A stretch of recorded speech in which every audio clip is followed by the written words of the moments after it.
Is recognized. Thank you, Mr. Speaker, and thank you, Madam Chairman.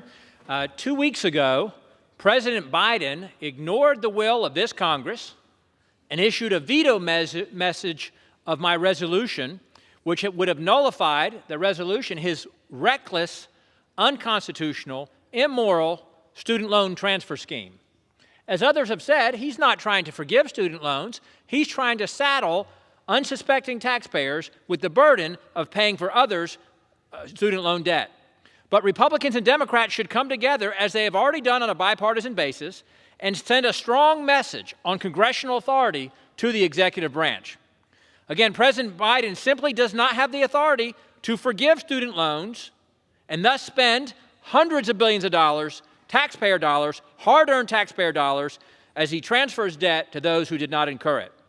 The power of the purse belongs to the legislative branch, belongs to the House of Representatives. I suspect the Supreme Court will confirm that if we don't override this veto. The president seems to even know this himself. When talking about student loan forgiveness on CNN just about a year ago, he said, "I don't think I have the authority to do this by signing with a pen." Student loan cancellation, again, doesn't make the debt go away. It transfers the cost from the borrowers and transfers it to the taxpayers, those who never went to college, those who worked hard and paid off their student loans, or those who worked their way through school to avoid student loan debt.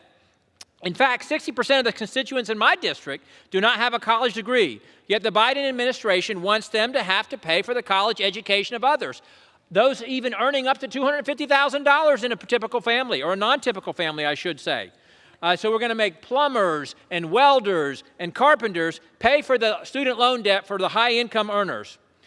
There were a handful of Democrats in the House and the Senate who supported my resolution when it was first sent to the president's desk.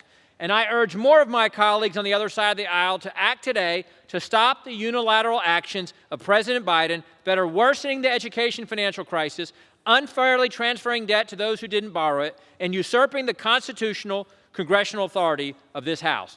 And I yield back. The gentleman yields. Does the gentlelady reserve? The gentlelady reserves. The gentleman from